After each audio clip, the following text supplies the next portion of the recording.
YouTube, how we doing? PPS here, Pass the Prop. We are back. All college basketball today. Time to get after it. Kind of time to talk some best bets from each region here. I'm thinking that's going to be the best way to go through it. Joined as always by my guy Stu. What's good, man? Man, it's a fun time of year. It is March. You feel that tingling on your arm. It's starting to get real. It's starting to get electric. We are now, obviously we got the play-in stuff, whatever, but we're now a day away from real tournament action, basketball on all day, every day for the foreseeable future. That's a life I'm very excited for. Even as someone that's not, in the college basketball weeds. Luckily, I got you. I got a lot of smart people around me that can lift me up, and help me out here as well. Because that's all what it's all about, is making money. And if you look March Madness betting picks right now, you see the same AI generated article on like 30 different websites. It's like impossible to find good stuff out there. So hopefully, you guys drop your questions throughout the show. I'm going to have some questions for PPS as he's the expert here. I think we're going to get you guys some good bets today. So I'm very excited. Locking in a lot of winners. It was a great year last year, Taylor and you following a lot of the picks. So I'm ready to run it back this season.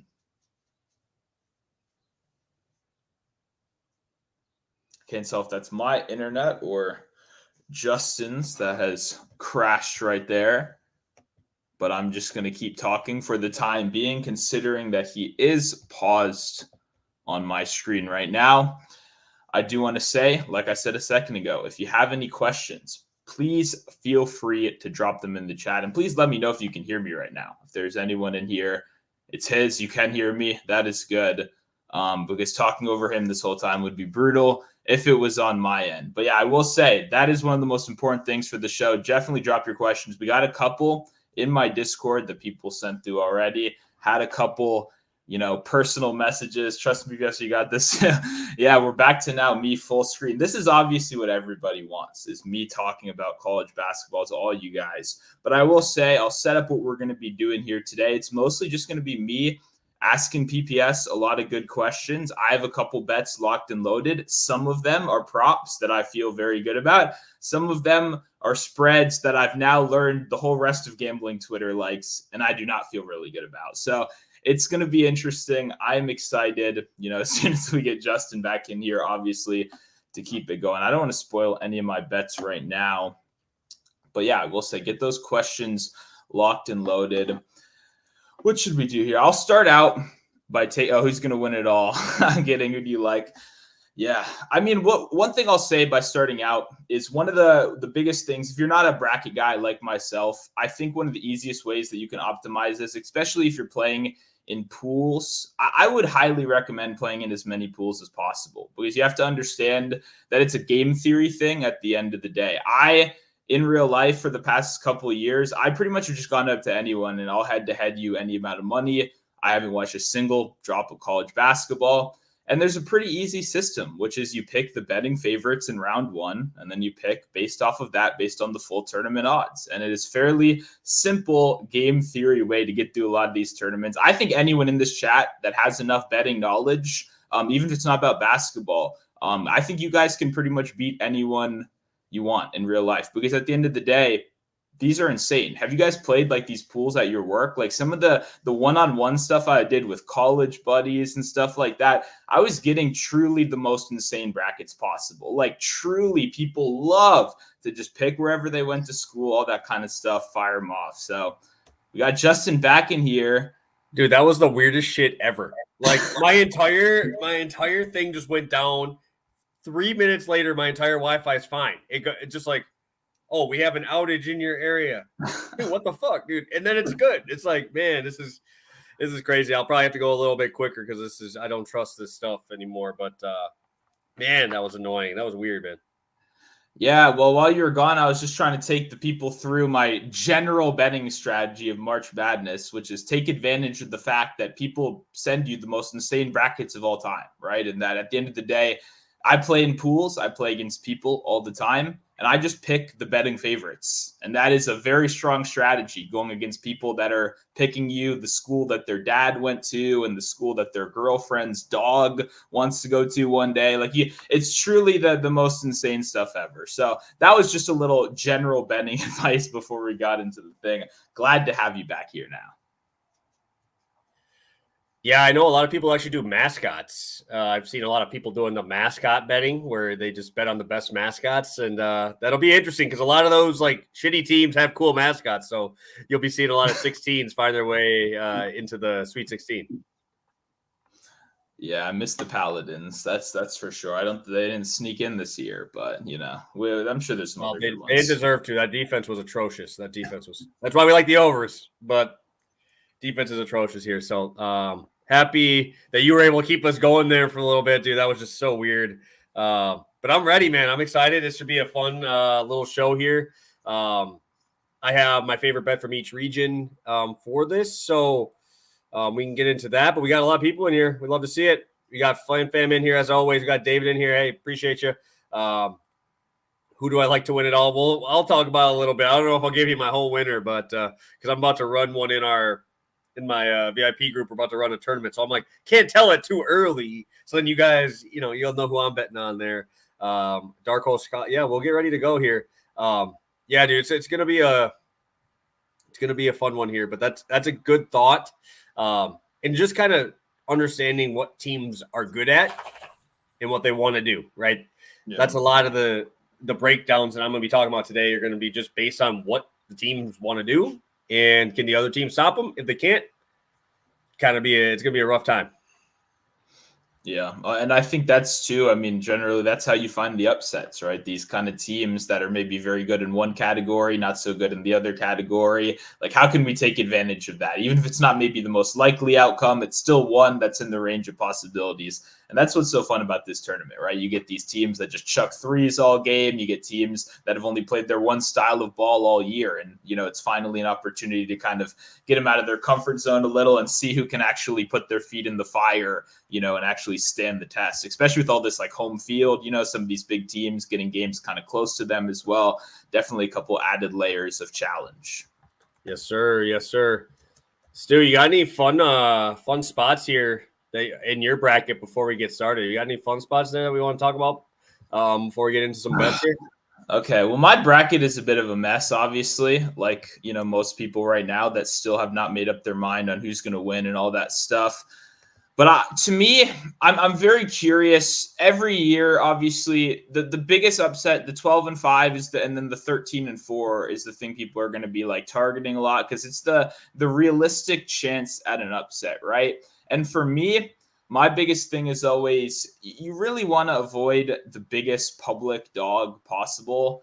The only problem is from talking to you, it seems like I might have failed that. I took like McNeese State here at 30-3 on the season with some absolutely insane victories, beating a bunch of random teams by like 80 points. And then a couple legit victories as well, right? The UAB, the VCU, and Michigan as well, though I don't know if Michigan counts as a legitimate program anymore based on the Twitter hate that I see on these guys every day. But you guys know I got Michigan State affiliations, so I'm fine with those guys burning down over there. It's good content for Twitter.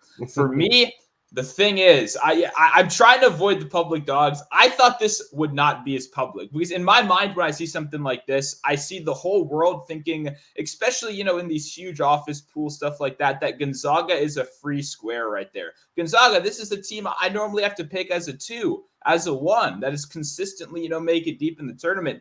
Now I get a discount on them as a 5. I feel like, to me, that's something a lot of people are going to be really interested in as an auto click. And then when I look at this broader region, I'm not the expert here. I hate all of these teams, right? I mean, people are talking down on so many. I mean, Kansas, obviously, is – wait, am I looking at the right spot right there? Are they in the same spot as Kansas? Kansas, yeah. Yep. Yeah, so I was just going to say, looking down through the rest of this right here, I'm just not liking the region at all. So normally for me, I don't know about you, I like to pick upsets when I don't see like the long-term viability of a future, right? So if I don't think Gonzaga is going to win this whole thing, I might as well go for him early. I might as well take that death blow early, and that's something I'm going to try to do a couple times. So I'm definitely curious your thoughts on that game. Am I blind? Am I crazy for only going 6.5 on a team that I'd pretty much never heard of before this season? I mean, against Gonzaga, is that crazy? I mean, McNeese is nice, man. I mean, they're really, really good. So I mean, it's not like you're not betting on someone who's good. You know, it's like you see some 30 and threes and be like, oh man, this team is not as advertised. McNeese, they got dudes, man. Will Wade over there obviously got a lot of great recruits coming over, and they should not be in that conference. They're going to absolutely dismantle every team, but they got the firepower. For me, it's just, can I see any of them stopping Graham Ike? Graham Ike, older guy, really good post player, and those teams, along with Nemhard on the outside. Yeah. We've seen a lot of these guys, Hickman, show up in these bigger games. They got a lot more experience in this type of tournament run. So I didn't pick McNeese. It was a tough click for me. But if anything, I'd probably lean over in that game just because McNeese is going to try and run. And I think if Gonzaga gets up big, we could see that pace turn up pretty quick. Yeah, obviously that's the problem when you pick any of these kind of maybe more unknown teams is obviously the fact that you obviously don't play that level of competition, and like you mentioned, even if you do have some strong recruits on your side, there's nothing that can really prepare you for getting, down and dirty with some of these huge dudes. And I was liking McNeese, but like looking back, some of these schools, one of the schools is just called Bible Studies in ESPN. That is all. It just says Bible. I can't even find what it is. I saw they beat like Arkansas, like University for women that has a men's basketball team as well.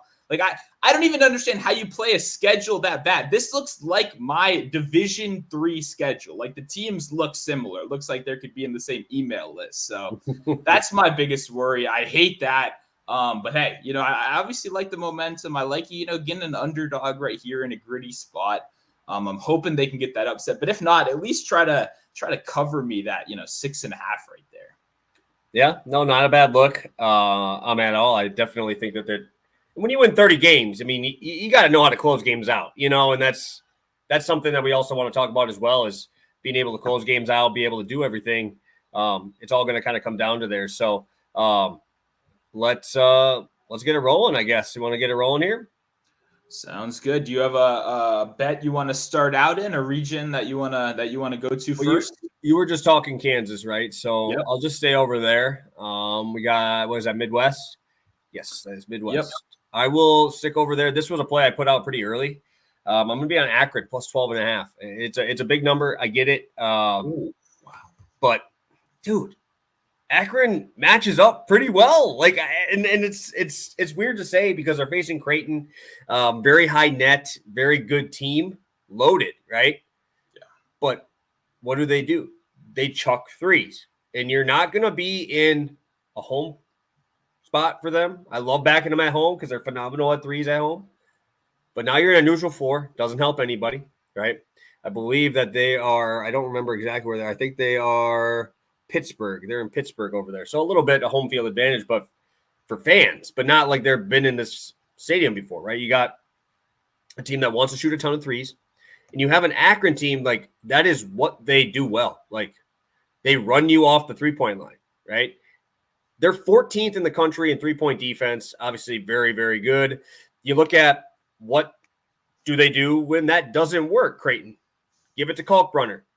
Well, let's just talk about the defensive player of the year in this conference is Enrique Freeman. The dude is a monster. That's their post. This dude blows up everybody. You have a matchup down there. Enrique Freeman blocks shots. I think he could get him in foul trouble. He's an elite offensive player. I think we could see a really close game here. And if it comes down to grittiness at the end, you just saw Akron got the gift of the century from Kent State with that foul. They played in a lot of these close games. I don't know if I can trust Creighton down the stretch to get the job done. You got Baylor Shireman chucking 12 threes a game. Steve Ashworth is an absolute liability everywhere he is. He is terrible on defense. I think he'll get cooked. I mean, if they can keep this pace the way Akron wants to play it, I think that this is a huge number. And I know that they just got gifted that, and I think that's why you're seeing this line so big. But holy moly, man. 13 points? That just seems so crazy to me. I am perfectly content rolling here. with this spot. Akron does play slow, as I've talked about here, but Creighton doesn't really want to play that fast. That's the thing, is they're not like a fast-paced team. The transition really isn't their thing, even in a conference that has a lot of those types of players. When you look at like their non-conference, they didn't really play anybody that good, which is a little bit concerning. But down the stretch, they won the 3 games they needed to. They played a Kent State team that was rolling pretty well. I know it's a big step up here, and I know it's going to be a tough spot, but 13 points is kind of wild to me, man. Like that just seems really, really crazy. If you want to look at all of their losses here in these last couple, I mean, James Madison was the last team that beat them, and they were at James Madison. They lost by 14, right? And James Madison is a pretty heavy favorite here in their conference to win their whole thing, and they did. And now they're playing my Badgers, but I think 13 is a lot. I would definitely, if I can get 13.5, 14.5, I'll probably wait there and get it again. But you're going to see a lot of these teams just getting bet up just because, this team only won by 1 in their championship game. You got to look at matchups, man. What they do well, Akron can stop it. And I think that this is going to be a good spot for them. I'm seeing a 13.5 right now, minus 115. Love that. I will be betting that again. I'll probably throw another unit on it, to be honest. No, I love it. I mean, I like how you said too, because normally, like if you got a guy like Kalkbrenner, right? You normally, a team like Akron just doesn't have an option for that. So obviously, I like hearing that they got their conference defensive player of the year down there. It's so interesting because I didn't expect this at all. Like with all the upsets possible, and I know you put me on, like I bet on Shireman because of you, right? Like multiple times. So I know this Creighton team well. The number one thing you see, and maybe it's just because it's really easy for analysts to say. I mean, people are always talking about how deep Creighton could go in this tournament because of their depth, right? Because of the it's not just Kalkbrenner, Alexander. They got Shireman. They got multiple options out there to get the job done. So it's very interesting, as someone that I have them, I have them losing to Tennessee a little bit later in my bracket. So I don't have them going super far, but I know a lot of people are like really high on Creighton. So it's definitely, I'm loving this opinion, and I'm loving 13.5. I'll be joining you right there. Yeah, no, and I saw a lot of people have them in their Final Four because that side really is terrible. But dude, I think they got a tough spot here. This is a gritty team. I know Freeman, and people are going to say, "Oh, Freeman's only 6'7". Well, dude's got almost a 7-foot wingspan and blocks 2 shots a game. So it's like, I don't think it's as big of a mismatch as people think. And if you have to play a pack line and make these guys shoot, you are good at running the guys off the line. And like I said, if they want to score, dude, it ain't that hard. Whoever has Steve Ashworth on them will score. Ali, if Ali is getting guarded by Steve Ashworth, he will drop 25 points in this game. He's a very good player, played for Buffalo, and he was really good there. Obviously transferred over to Akron. Telling you, they got 2 legit dudes who can score the basketball. Freeman's 17 points a game, right? I mean, like, this dude is not a scrub. But that's what I like, is we get 2 bigs. They're going to go at it here, and if you have to trust these outside shooters, sign me up for Akron running them off the line. So I think this is a tougher spot than people give it credit for. No, I like that 100%. And yeah, before we get out of this region, I have a couple questions. One, I took Oregon, obviously, in round 1. I saw their coach 7-0 with an average seed of 7.9 in round 1 already in his career. It's plus 100 on the money line. So even the fact that Oregon is a dog in seeding, they're clearly respected by the gambling market, which, like I was mentioning earlier, should be a much bigger tell than anything. The momentum coming in is obviously huge, not a secret. The whole world is clearly hip to that. It's more of a broader question, not just do you like Oregon necessarily. To me, like, can you give me a little advice for this part of the bracket in general? Because holy shit, I hate all these teams. I mean, I don't want to bet Purdue. That was number 1 coming into the tournament. I told you a week ago, like, I can't take Purdue out of here. Obviously, you just laid out some interesting, rebuttals for Creighton. I personally took Tennessee. The whole world hates Kansas now, right? The Kansas guys are out. The starters are out. The whole world is just Kansas sucks. They're going to lose round 1. This is chaos. That's all I'm hearing. Chaos, chaos, chaos. What is your advice to get out of this, to be different, right? To maybe be a little bit unique and survive this insane region of the bracket? Yeah, I'm going to go with Tennessee to get through. It's just like, it's tough because I don't want to trust Purdue. I don't trust their secondary pieces, right? Mm-hmm. Tennessee have the bigs. I have the 3-point shooting to get through it. I don't trust Creighton away from home, which obviously none of these games are going to be there. I don't want to trust Kansas. They have a really tough matchup in this first game, right? You're going to be seeing them face off against a very popular dog in Samford. It's kind of weird. All these teams that make it to March. You probably heard them on my channel, man. I've been talking about these teams, man. I've been betting Samford since the beginning of the year, right? And now they get a chance, right? I don't like really any team in this bracket. It's pretty much putting up. Is Matt Painter bad enough to lose to Rick Barnes in March? Possible. Matt Painter's awful in March. There's no adjustments. And honestly, if these games, if you look at these games where they're played at, I think they have a huge play on it, because if you're going to have all these non-Big Ten refs going up against Edey could fall out in the first half any game, truly, because he just runs into people and he's just that much bigger than them. I think Big Ten refs are a little bit more lenient on that, and they call it more on the defender. But all it takes is for you to stand in front of them, right? If Utah State wins, that'll be a fun one for Purdue, because I like Great Osibor, a guy I talk about on here all the time. Yep. He's going to get that matchup there. I like Utah State as a dog in this one, plus 160 you can get them at. I mean, I'm not that big of a fan of TCU, so yeah. I think the Mountain West is completely underrated, and I want to keep backing them even when they get here. So like that spot. So I'll be going with Tennessee if I had to.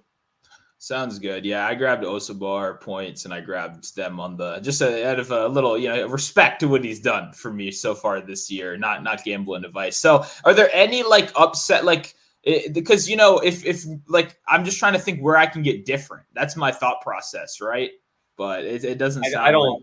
Not in this one. There's no Texas run. I haven't heard a single person mention Texas. Are they? I've heard a lot of people talk about Texas. Oh, okay. Texas is pretty popular as a team to make it. Okay. I don't know. I just want to find someone different. I'm just trying to find. I'm gonna fucking pick Kansas. This awful Kansas team is who I'm gonna end up picking, because the whole world is like, oh, they have no chance. They're gonna lose to Samford. So we'll see what happens.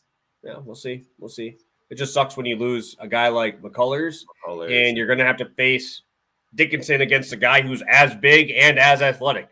Dickinson usually gets a little bit of both on that, and he's a little bit faster, a little bit better than the guy he's facing. Graham Ike is the exact same and has a better mid-range. So, he doesn't have those advantages in that spot. So I think it'll be interesting, especially in that one. So we can move on to the other portions of the bracket here. All right, sounds good. Is there a spot you want to go to next right here?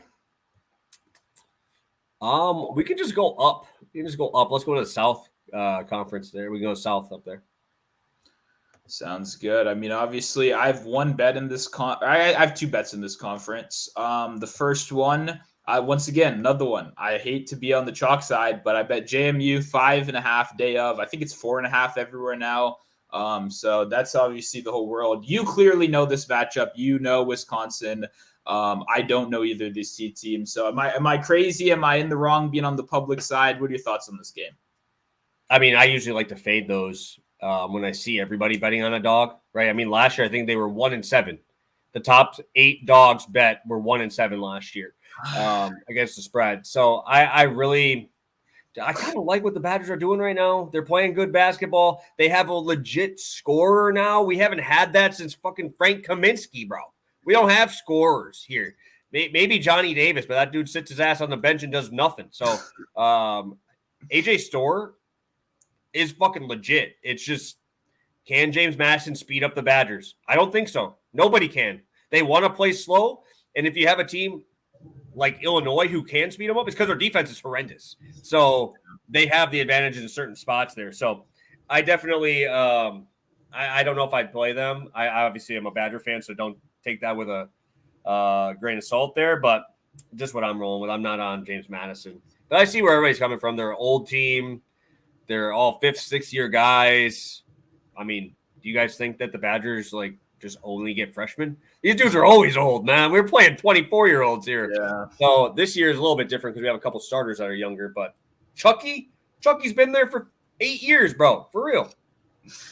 Yeah, that you're noticing a lot more of that in college basketball. Now, I bet on what's his name? I bet on Towns last night for Howard. He's an 8th year guy, 7th year guy, or something like that. He's been all around the world. So I mean, it's not bad. Obviously, it's something you've caught on, not just in age, but in terms of like experience with guys away from home in the regular season, right? Betting on some of these veterans for player props. So hopefully, we can take some of that logic in the tournament and, stick with these, older fellas rather than a little bit more of the experience. But I'm looking right under. I said I had 2 bets in this one. For me, I tailed some guys on Vermont day one, but I was scared. I put the bet in, and then I went, you guys, it was spread and money line. Bet the spread, and then I realized it was Duke, and I'm supposed to take Vermont on the money line against Duke. I don't feel super great about that.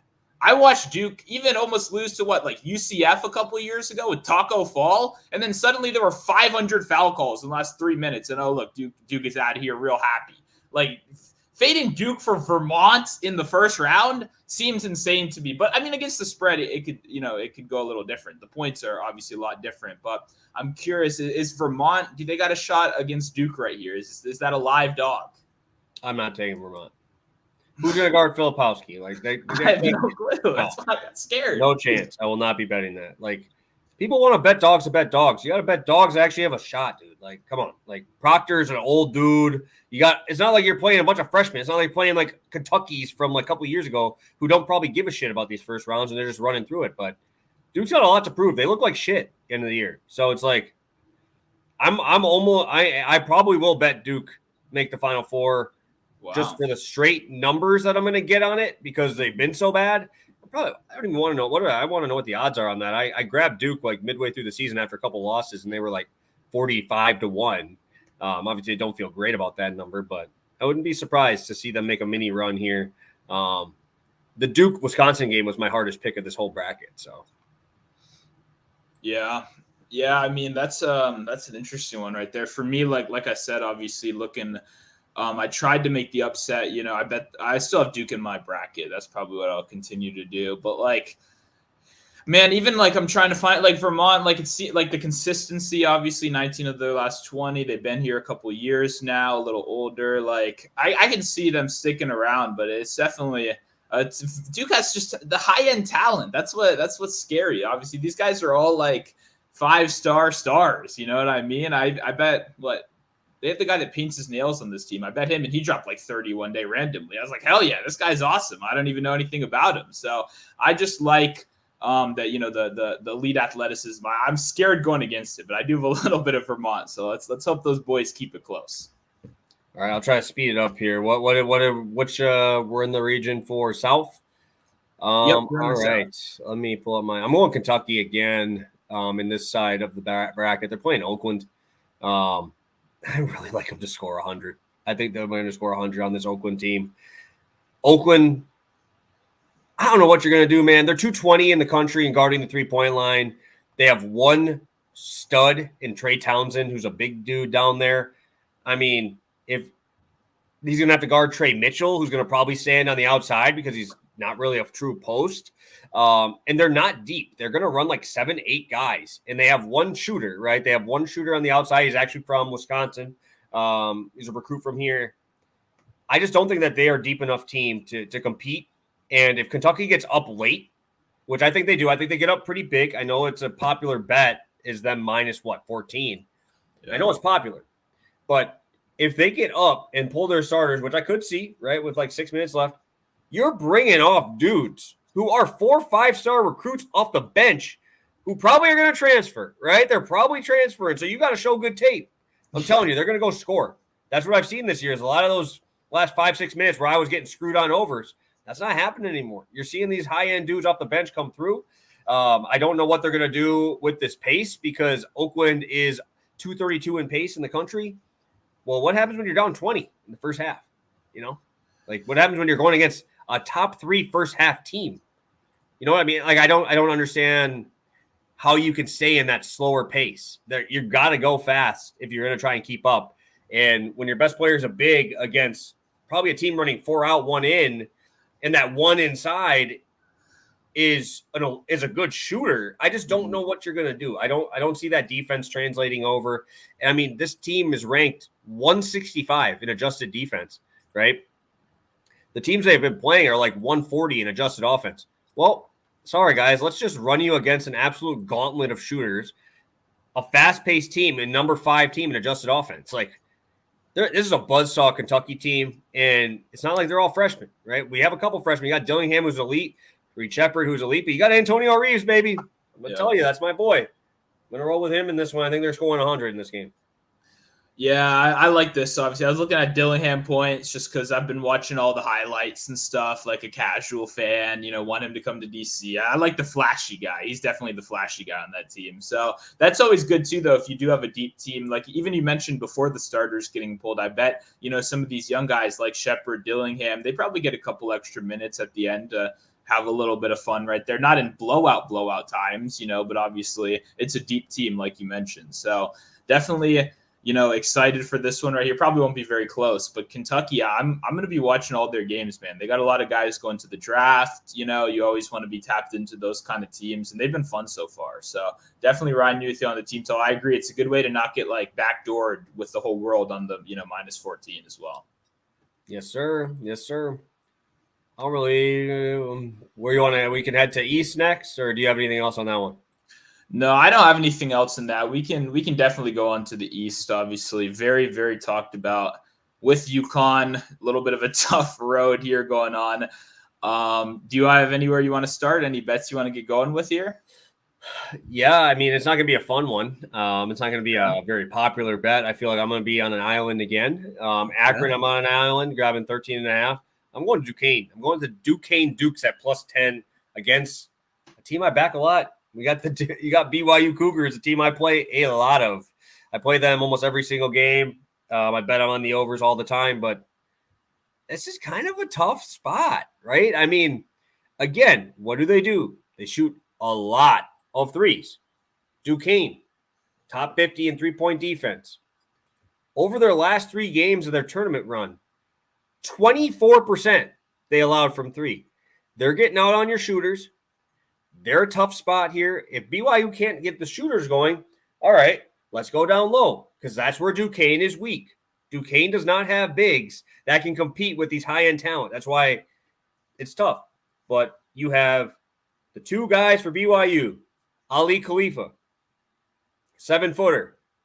He is not a post. He runs out of the high post and plays almost a Nikola Jokic type of style. He's not going to body you up. But that's first. Number 2, they have another guy who's 6'7", who's just 250 pounds and just bully balls you, right? So those are your 2 guys. I don't think that either one of those guys are going to really be able to move the guys that Duquesne has around, right? The guys that cook them are, I'll talk about them a little bit. I don't want to talk about it too much here, but I mean, you got Drame here, 6'7", 200, right? So he's not a small guy. He's playing quite a bit. You got Dixon, 6'9", 215, right? So they're going to be able to compete down low with these guys, run BYU off the 3-point line, and then you're going to show up. What wins in March, right? Everybody says the same thing. Good guard play wins in March. That is how you win. Well, let's just talk about it. They got 2 absolute fucking studs. They got Day Grant, who's awesome, who's a phenomenal player, 17 a game, really good player. Jimmy Clark, 15 a game. Those are the 2 guys who carried this team to winning their conference championship in the A-10, right? This team was not playing good ball up until then, but when it comes down to it and you need shots made and you need to rely on someone, I'm relying on these 2, right? You're on a BYU side who they don't have a dude. They have like 4 really talented players and they're very, very spread out, right? But what have we seen in these March runs, right? I look at Kansas State last year. They had 2 dudes, right? They were just running through 2 guys. When they had Noel, right? Noel was just going crazy, right? A lot of these high-end guard play guys find a way to, even if they keep it close, I only need 10 points, right? I don't think they're going to win because BYU is deep and probably late in the second half. They're probably going to run a little bit more on fumes. But to keep it within 10 with 2 high-end guards like that Day Grant is legit. Like, he's really good. Like, he's been really good for a long time, right? 13 points a game in his freshman year, 17, 15, 17 this year. Like, this dude has been there for a while, and he's very, very good. So I want to rely on these older guards, especially when you have a BYU side who, yes, they're good defensively, but they don't have the stuff that's going to really give Duquesne fits, which is a strong big who is super physical. They don't really have that. So I'm going to be rolling with Duquesne. I think 10 points is a little bit too much, and I'm happy to be on this team in this type of a matchup. Yeah, no, I like it. Obviously, this was one I was waiting for too, because like I said, I know you're the BYU king. Like, and for me, like the way you describe BYU is kind of the team that I like fading in the tournament as well. Of like they made us a lot of money with their offense in the regular season, but if you're not playing that defense, if you're not as consistent on offense, maybe you're a little bit more susceptible come tournament time. So I was very curious on your opinion on this game, obviously, because I don't know anyone that's bet BYU more than you, but I'm 100% in right here. You know it. I'm looking for the dogs, as are most people. You want to find the ways to be different. You want to find the good upsets, and obviously at 10 points right here against the spread, that's a good number. Yeah, and a lot of people, like I said, the 5-12s are really, really popular always, and 6-11s are always popular. But I mean, guys, if they're going to give you 10 points, I mean, that's a lot of points, right? I mean, even with fouls at the end of the game, like they usually stop fouling at like 8 or 9 when they have no chance, right? I mean, this is a lot of points. And like I said, when you have guys who are legit players here, I think it just makes it a little bit tougher for you to really blow them out. So especially when they're that old and they're like, this might be my last game, right? So let's not talk about that with BYU, because I think they have like 2 27-year-olds on their team with kids. 2 27-year-olds with kids married, bro. For real. I'm for real. You know why I know this is because I can't remember his name, but he's probably the worst announcer ever. He kept talking about these dudes' personal lives. Like, I don't give a shit. Like, he's like, out there in Provo, it's a different type of life. I'm like, what? What are you, dude? You're a fucking basketball game, bro. I have to look him up because he's a dude with a weird nose, and you'll know exactly who I'm talking about when you look at the college analyst guys. If anybody remembers who that is, I would really like to know his name, because I think he's atrocious. And he was doing the Big 12. And it's like a really good conference tournament. And I'm like, dude, just stop talking. So I literally had to mute it. And I literally had to ask my gym guy, hey, can you put this game up there and keep it on mute? And then I'm going to switch it on my phone to a different game, so I don't have to hear this dude talking anymore. It's that bad. Like, I couldn't listen to him. It was so bad. So I would love it if anybody knows his name, because I would really like to know, so I can not watch wherever he is on. If he's on True TV, see you. Not going there. All right. Well, I'm glad we got the quick rant in.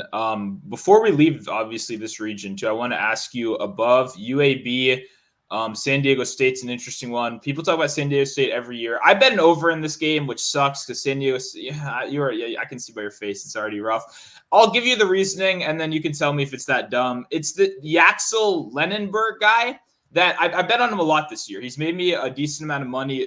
Double machine, good rebounder.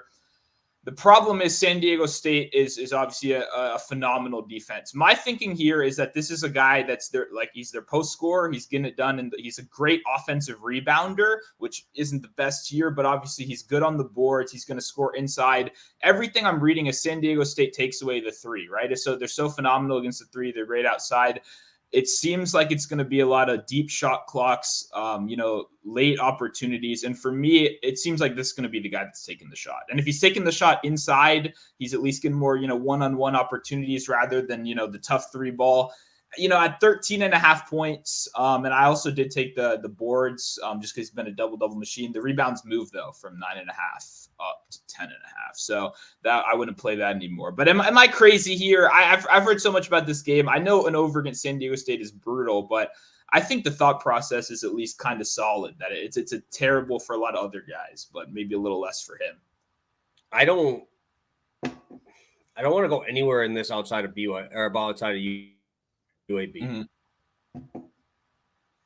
because I don't trust San Diego State to score. Like, I think 7 points is ridiculous. UAB down the stretch has been fucking awesome. They're healthy. They're playing defense. They didn't play defense at the beginning of the year. They were just a walking over every single game. I'm telling you right now, Eric Gaines, check that name.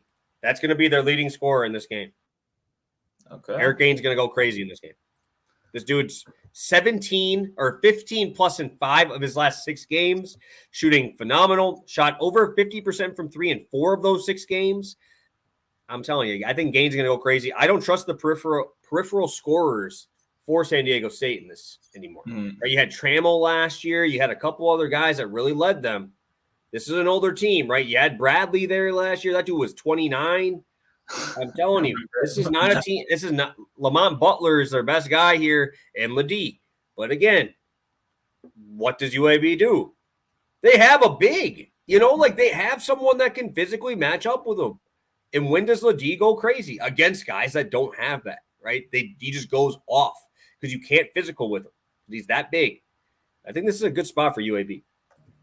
Okay, that's awesome. I have them going forward in my bracket. Anyway, I took them as a dog there, so obviously I like that. That'd be my favorite one of those. Okay, I'm definitely betting that then as well on the spread as well because I like what you're saying, and they pop up on some of the like sharper metrics of guys I follow that have been kind of posting about. So that's good to see. Let's see. I don't know if there's anything else. This is a very talked about division. I don't know if you have anything else you want to sneak in here before we get out. Not really. I want to get people rolling in here. I don't really have anything else crazy in that one. Sounds good. Well, we got the West up next. Final one right here. I'll start it out just because I do have a bet on this side. I bet Tolu Smith over on Mississippi State over 13.5 points. This guy, I think you bet earlier, right? I believe on the rebounds on the show. Tolu Smith, dude. He's fucking good. Yeah. And I mean, that's kind of what it comes down to. Obviously, 13.5 points is the number. You actually get a minus 105 right now. I believe 13.9 season average right there. Like I said earlier, too, a guy that can get it down on the boards. Michigan State is not good. Yeah. Well, that's there you go. Just had to put that out there. Yeah. They're not good at all. Yeah. I unfortunately come to that realization every single year, but also I do have to have a bet in that game every year. And normally I just ride with Tom Izzo, but from everything I'm reading, this does sound like it shapes up to be a competitive one. And what I like to is I just think you can take advantage of this Michigan State team inside. I mean, the way they build, right? They slow the clock down. So sure, it's not like a high pace, whatever matchup. But like I said earlier, once again, when it is that last minute of the shot clock, right? That this team is like running on their 2-man game, right? They're running, it's the guard that they got who's been going off, and then it's him. And beyond that, I mean, you mentioned like tertiary players. It doesn't seem like they got much going on. So I think they're going to lock in on the guard play right here. Michigan State, they're going to slow it down as much as possible. And I think when we have these opportunities in the paint, especially these one-on-one opportunities, second chance points, the rebounding, which I think he also should have another opportunity to go off on. For me, PRA just gets a little tougher when those numbers are so high, obviously. But I think 13.5 points just felt to me a tad too low in a game where this is, I mean, probably their best player, right? This is a guy that's leveled up for them all season long when they've needed it. And this is a huge game right here. It should be a close game, should be a competitive one. Like you said, I'm not really confident in Michigan State. I think it's going to be down to the wire. So I definitely think there'll be opportunities for us to clear this 14-point mark. And it's good that we cashed on him earlier in the year as well.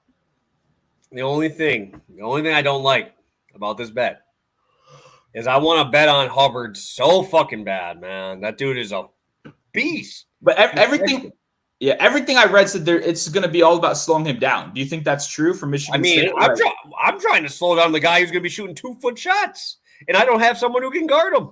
Mm-hmm. You know what I mean? Like, if you have such a big mismatch, don't you think you put more resources towards stopping that? Because for me, Izzo's not stupid. So, like, if I'm thinking about this game, Michigan State, if I'm doing it, I'm running a fucking zone, so I don't have to worry about Tolu Smith going for 40 points on my head because he can do that. That's what I'm saying. Like, maybe I'm just thinking, like, outside of what he will think about. But, dude, if you don't double him, he will score every time he touches the ball, right? Yeah. And you have in his 40 years of coaching, you got to think like he's going to come in with a plan for that. And it's just almost like New England. You got to stop their best guy. The thing is right now they have multiple best guys. That's the tough part. And they probably have a better guard defender than they do post defender. But Hubbard, I don't know if you watched that Tennessee game. That dude dismantled Tennessee by himself on one-on-ones when a couple other dudes were in foul trouble because Tolu Smith was out. I'm pretty sure with foul trouble in that game, Hubbard went berserk. So I like the spot.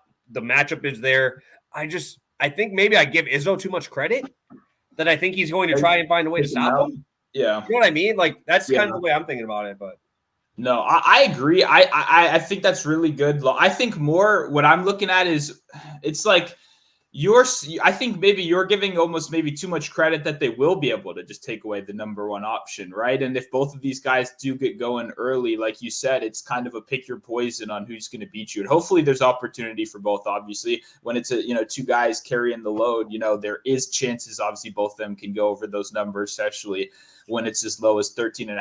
But I mean, even like for me, I've kind of tried to, what you're saying right there has, I feel like, slowed me down more, like betting, like especially in the NBA and stuff like that. Like when I'm betting on like, oh, let's say, Joel Embiid against like the Thunder or something. Oh, they're going to have to double him. They're going to double him every play. He's not going to be able to score. Well, sure, but he's going to get that 38 first. You know what I'm saying? And maybe he doesn't get the 38 early, but maybe Tolu drops a quick 8 points, right? First quarter, in it. Now we see those doubles going, right? Now we see the doubles hard, but now we have the rest of the game to adapt from that as well. So I definitely get what you're saying right there, but I'm hopeful. I think we got a lot of chances. I've seen Michigan State eaten up inside plenty this year. I'm hoping that trend continues in March, paying the big bucks.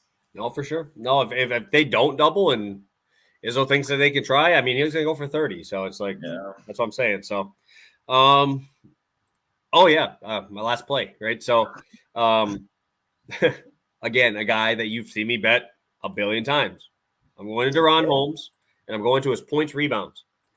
I believe it's moved up. Again, guys, I bet these, and I'm going to tell you, these guys give you props so early now. Like, I got this bet in 2 days ago, right? I sent this out. I mean, you're in my chat, right? I sent this out 2 days ago, and I bring it's 28.5 minus 130 now. This is what I bet it at, so I feel pretty damn good. Dude, Deron Holmes is a fucking monster, dude. He's so good. Like, he's so good. I look at the game, right? I didn't even watch the Dayton game when they played Duquesne, right? Because I'm like, I have bet on Deron Holmes, but this is going to be an awful game, right? Dayton should smoke him. Shout out Duquesne. Came through. Deron Holmes went for 24 and 13 in that game. His team scored 56 points. This dude is their whole team. Like, the highest other scorer they had was 3 for 8 from the field, scored 9 points. Everybody else on their team was under 6. They run a 7-man rotation. Deron Holmes is going to be down there facing off against 3-point shooting guys. Like, they're not bigs trying to be bigs. They're bigs trying to stretch the floor. Davidson, right? 19-point game a couple games ago. 4 threes, right? Are you going to tell me that just because you're the same height, you are 45 pounds lighter than Deron Holmes, he is going to eat that team alive? He destroyed Duquesne. I think he's going to keep going. The thing is, I actually like Nevada to win the game. I think Nevada wins. But what is Nevada very good at? They are elite at guarding the outside because they got Deron Blackshear, who's a monster. They got Gerard Lucas, who's a monster. Both those guys will destroy the guards of Dayton. But they have no paint presence to stop Deron Holmes, man. If you miss a shot, Deron Holmes is going to grab that rebound. If that ball gets down to him and you double team him, he's fast, man. He can shoot mid-range. It's not like, yes, would I like him to get to the rim? Yes, but this dude gets sent doubles in almost every game. And he's still second-team All-American, putting up big boy numbers. I think this is still too low. Like you can't give me a high enough number on this line outside of maybe giving me like 33. Like, that's literally where I would put Deron Holmes in this game, right? Yeah. 23 and 10 against VCU. 25 and 13 against St. Louis. A slow team in Loyola, Chicago, he went for 20 and 9. Duquesne, like I said, 24 and 13. This dude is not coming off the floor. I guarantee it. He'll play 38 minutes. He's playing 31 and putting up these 20.5 points, 8 rebound numbers. Like, that's his average. That's his average. And I get it.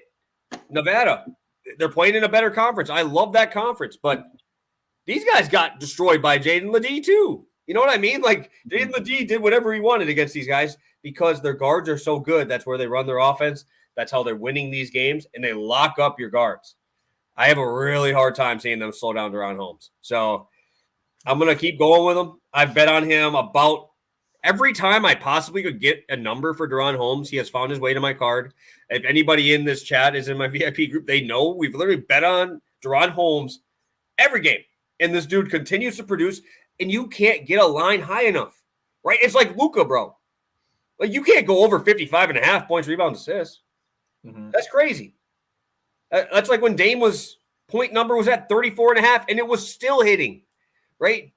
27.5 in a college basketball game is nuts, right? You don't see that very often, right? But this dude is smacking this number so often, they can't put it high enough.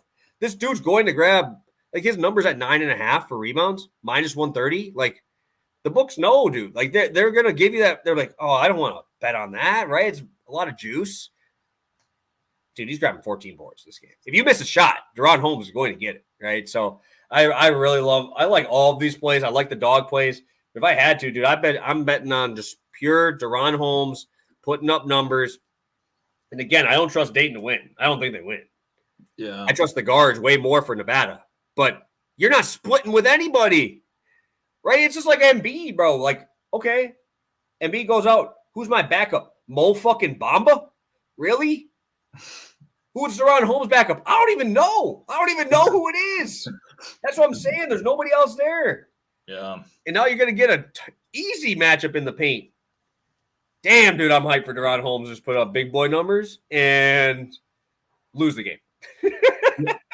This prop, oh my God, I'm maxing this anywhere I can. You got me so fired up with that because it's interesting. I've seen a lot about this game. I've seen a lot of, because I bet Holmes a couple of times because of you. Obviously, he's a good player. And I've seen a lot of people on Nevada. You know, I've seen a relatively sharp pick, you know, some smart people. And I was kind of curious why, you know, and then obviously you started the analysis about how great they are against guards and how much of a funnel, you know, that is going to be to the paint. And a guy like Holmes is so dominant. I mean, I was just getting more and more fired up as he went. Because like you said, obviously we're basing all this on like what, a 31, 33 minute sample when he's going to be maxing out the minutes in this game, right? He's going to be playing, like you said, on that, you know, shallow rotation, on that shallow roster every second possible for them to win this game. So I see 10 rebounds alone is minus 108 right now on FanDuel. I see, and the points rebounds is 28.5 on FanDuel, but it's minus 115. So at least no juice or anything. I would take that in a heartbeat. It's just, oh my God. I bet you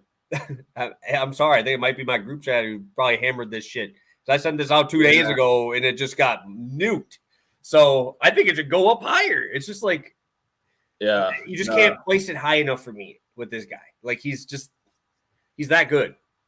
Yeah. I mean, after this video goes, someone will post it after, you know, that's how it works these days. But oh my God, I got to slam this, man. I'm really hoping my kiosks in DC that I'm about to make a little kiosk run after this. I'm hoping that they've got, you know, a good number, like a nice little stale number that they have sometimes, because I'm ready to unload. I love this prop right here. I love the analysis, everything you said right there. It's very hard to get.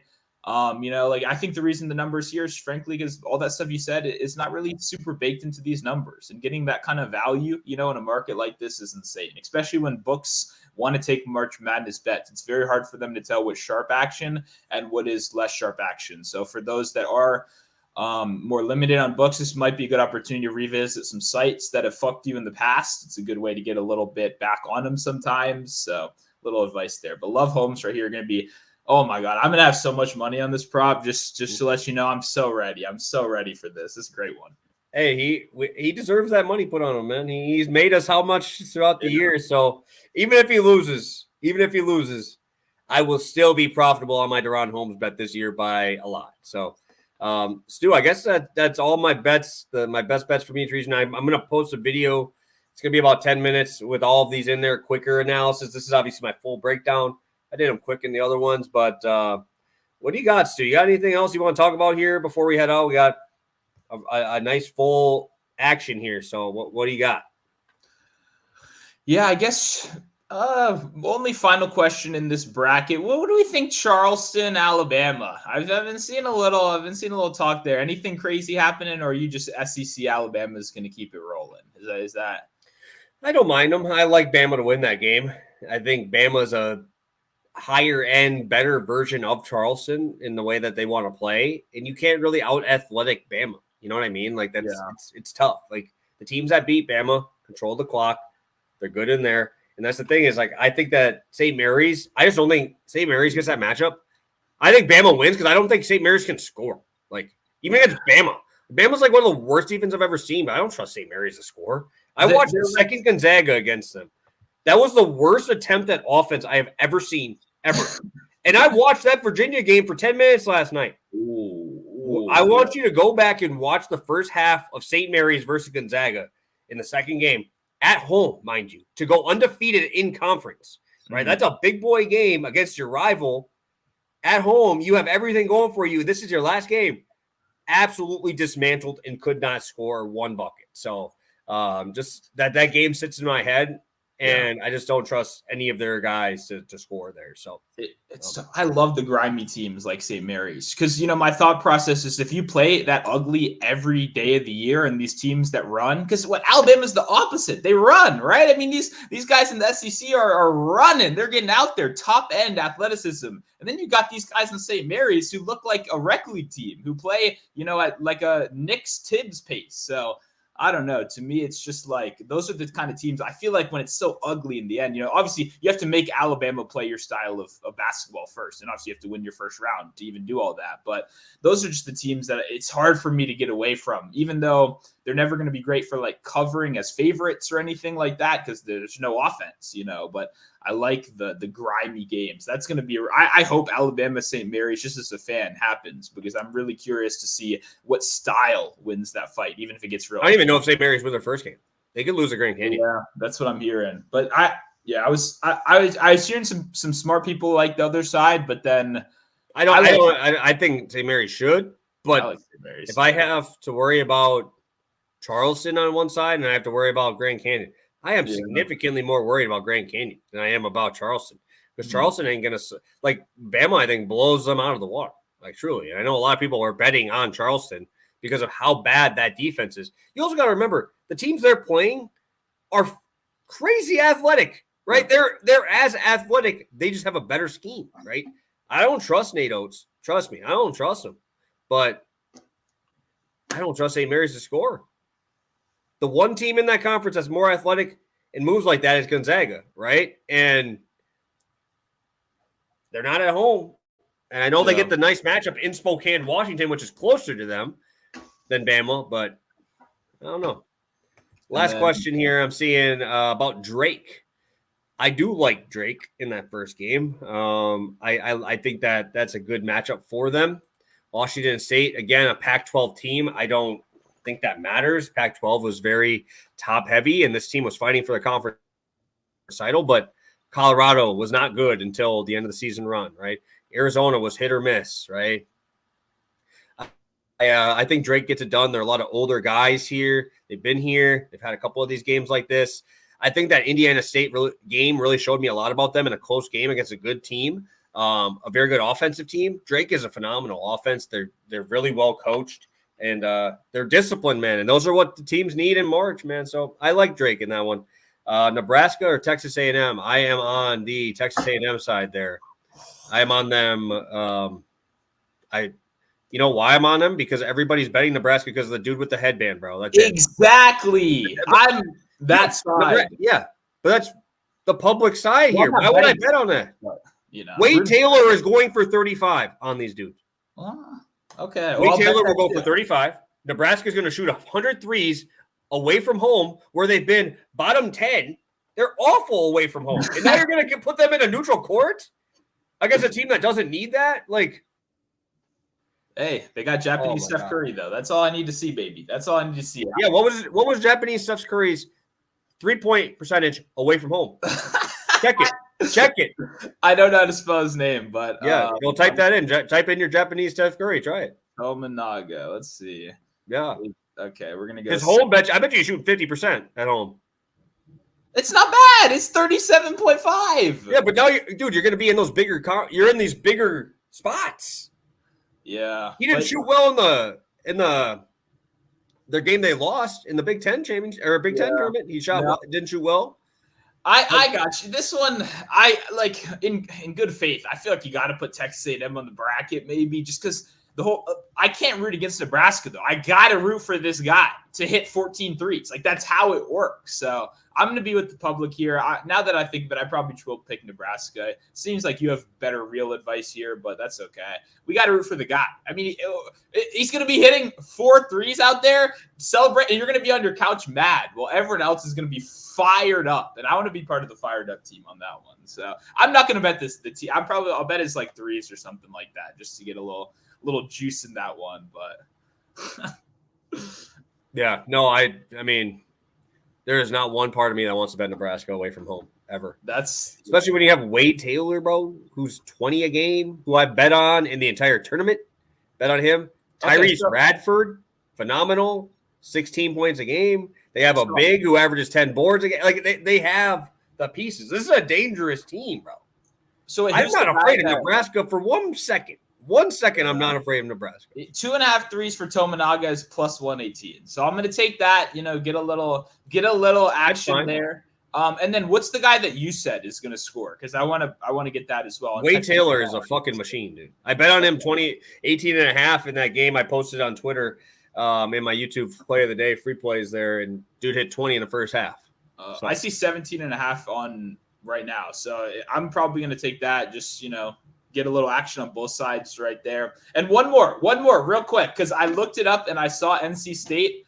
DJ Burns, are we betting him? I saw him on the big screen. The guy's a legend. What's going on? Well, last question. Really important. I feel like I got to. He's like 400 pounds, It's good for representation on TV for us regular guys out there.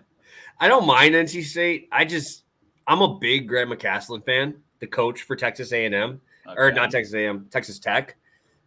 They don't play the same type of style, but I just feel like this could be a grimy game where I don't want to bet a side. I'd rather bet an under in this type of game. But Texas, dude, I really like McCasland. The way they used to play where they were just super physical and they would bring everybody down, like trying to slow the game down here. If they slow this game down, I think NC State's going to have a tough time. But I don't want to be in front of an NC State team that is playing this well, right? So I won't bet a side. In a bracket, I'll probably take NC State to lose.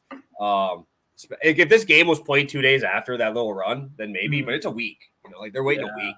Yeah. So that's a long time in between there. So, but I understand if you want to, but I'm definitely not on those. I'm not going to tell you who I have winning, unfortunately. Sorry, Nixon. I'm not giving out my winner. If you want, go on to ESPN and watch every single person give you the same fucking picks and say, "Oh, UConn." 90% of ESPN people taking UConn. What the fuck are we doing here? Like, I'm watching Jay Billis do an hour special on his bracket. Oh, the betting markets don't mean anything.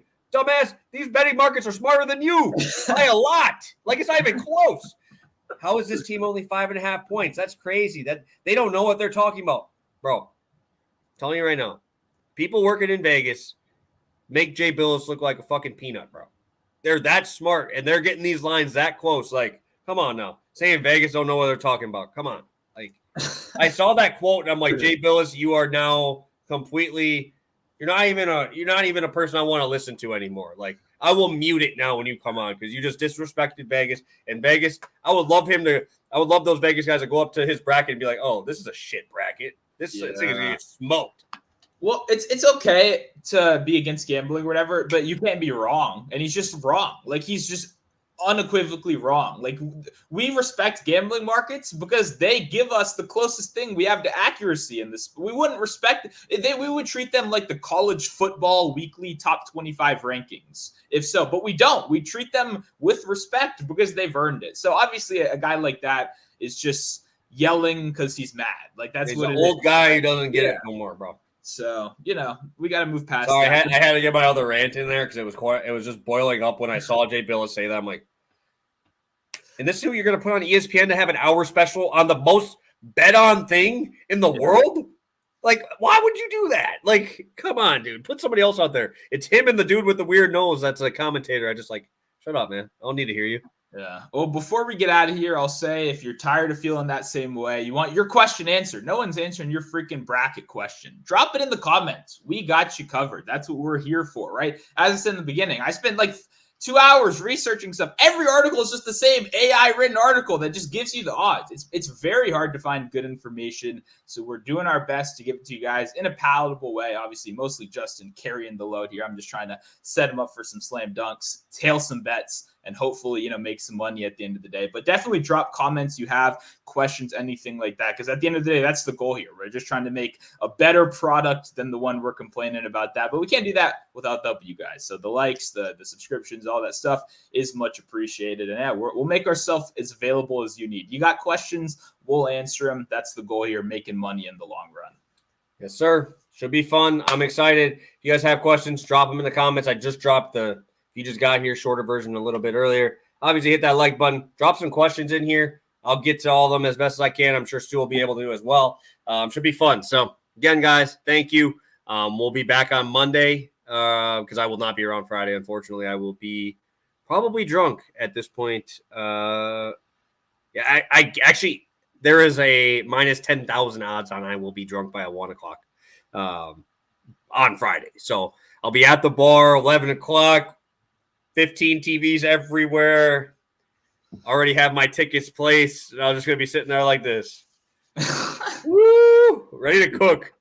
All right. Thank you guys for tuning in. I appreciate it. Hit that like button. Subscribe to the channel. We'll be back, like I said, on Monday. I'm sure I'll send Stu some texts before I start drinking on Friday to give you picks there if we need to for NBA. Maybe I'll send you one. I ain't gonna think about much NBA after that, but no, we're not doing NBA. Fuck that. Fuck that. No, we're locking in. Hell yeah, I'm excited. I'm doing the same thing you are. Friday's gonna be a blast. Leave a like. If you leave a like, he'll put out more free plays. That's what you want. You want the free plays on Twitter. If you want them, leave a like here. That's how you get them. You show love, we show love back. Thank you.